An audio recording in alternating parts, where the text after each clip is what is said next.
Welcome to Pushpa recipes అండి. ఈరోజు మనం తోటకూర వెల్లుల్లిపాయతో తోటకూర ఫ్రై చేసుకుందాం. మొత్తంగా వెల్లుల్లిపాయ ఎక్కువ వేసుకుంటే బాగుంటుంది. చూడండి ఎట్లనో. చూడండి, వెల్లుల్లిపాయలు పెద్ద పాయలు ఎక్కువ తీసుకున్నా. కొంచెం కొంచెం ఒకటే కట్ట తోటకూర. ఈ ఉల్లిపాయలు పొట్టు తీసుకున్నాం కదా, వీటిని ఇట్లా నలగొట్టేసుకోవాలి.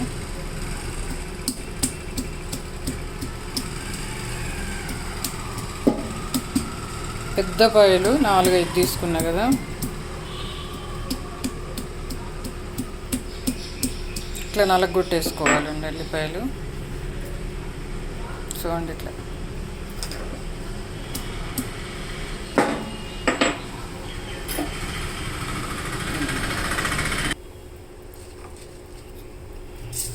జీలకర్ర,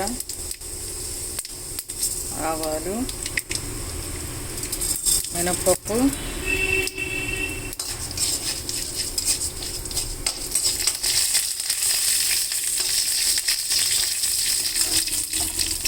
తర్వాత ఎండుమిర్చి.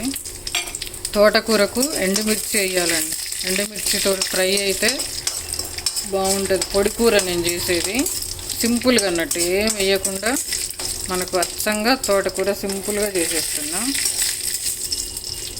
చూడండి, ఉల్లిపాయలు ఒక్క కాయ, పచ్చిమిరపకాయ, అంతే. ఒక్కటే కాయ వేసినా పర్లేదు, వేయకపోయినా పర్లేదు. కాస్త కారం ఉండాలని నేను వేస్తున్నా అంతే. నెక్స్ట్ ఉల్లిపాయలు కూడా కొంచెం పెద్ద ఉల్లిపాయలు. దీనికి ఉల్లిపాయ ఎల్లిపాయ మెయిన్ తోటకూర పొడి కూరకి. ఉల్లిపాయలు కాస్త వేగినాయి. ఇప్పుడు వెల్లుల్లిపాయలు.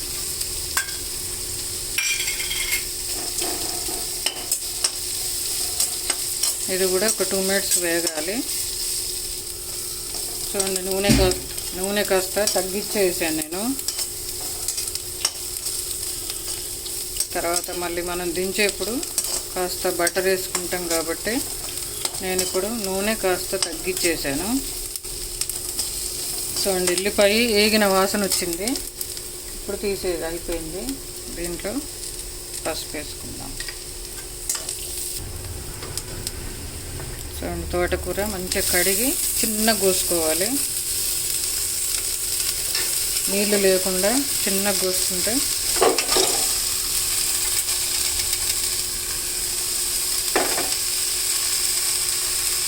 ఫ్రై అయితే ఇట్లా. మనకి ముద్దకూర అయితే అది వేరేలాగా, మీకు ముద్దకూర చూపిస్తాయి ఈసారి. ఇది పొడి పొడిగా ఫ్రై చేసుకున్నా ఉల్లిపాయతోటి ఫ్రై అన్నట్టు ఇది.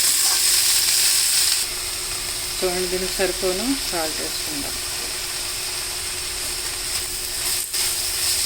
కాస్త మందపాటి గిన్నె లేకపోతే నాన్ స్టిక్ అదైతేనే మనకు ఫ్రై బాగా వస్తుంది. ఇది మందపాటి బాండీలు పెట్టుకుంటే కూరలు మంచి టేస్ట్ ఉంటాయి, మాడకుండా మనకు నెమ్మదిగా ఎగుతాయి.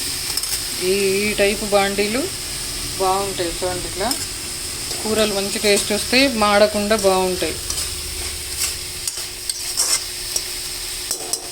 సిమ్లో పెట్టుకొని కాసేపు మూత పెట్టుకుందాం.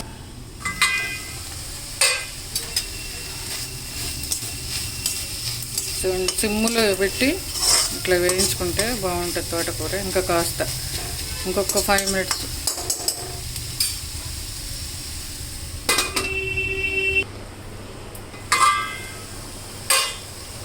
చూడండి, ఇప్పుడు ఫ్రై అయిపోయింది.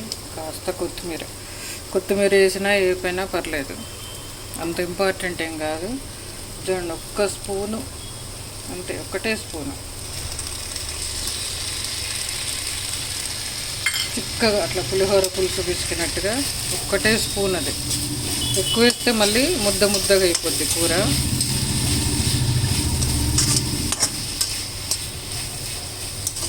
ఒక 2 మినిట్స్ మూత పెట్టుకుందాం. చింతపండు రసం పోసాం కదా.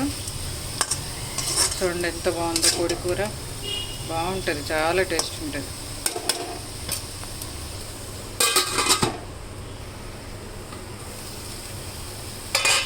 అయిపోయింది తోటకూర.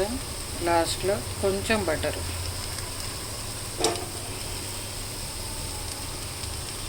నేను నూనె తగ్గించే కదా కూరలో, ఒక్క స్పూనే నూనె వేసా, అందుకని ఇది ఒక స్పూను బటర్. అంటే దించేప్పుడు వేసుకుంటే మనకు మంచి టేస్ట్ వస్తుంది. మనకు బటరు హెల్త్కు చాలా మంచిదండి ఇది. అందుకనే కాస్త దించేప్పుడు అట్లా నూనె వేసుకునే కూరలల్లో ఒక్క స్పూనే నూనె వేసుకొని దించేప్పుడు ఇట్లా వేసేసుకుంటే బాగుంటుంది. చూడండి వేగింది. ఇప్పుడు హైలో పెట్టుకుందాం ఒక 1 మినిట్.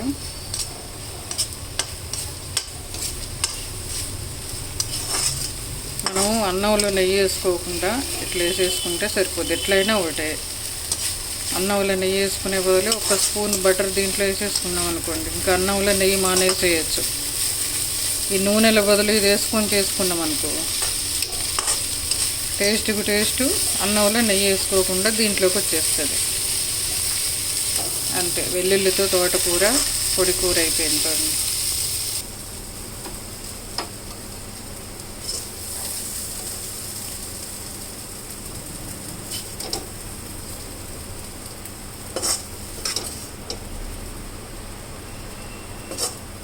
అన్నంలోకి, జొన్న రొట్టెలోకి, చపాతీలోకి అన్నిటికీ బాగుంటుంది కూర. చూడండి, వెల్లుల్లి ఉల్లిపాయ ఎక్కువ వేసుకోవాలి. ఇట్లా ఫ్రై చేసుకుంటే మందపాటి బాండీలో ఫ్రై చేసుకుంటే బాగుంటుంది. అంతేనండి, వెల్లుల్లితో తోటకూర పొడి కూర ఫ్రై. చూడండి ఎంత బాగుందో.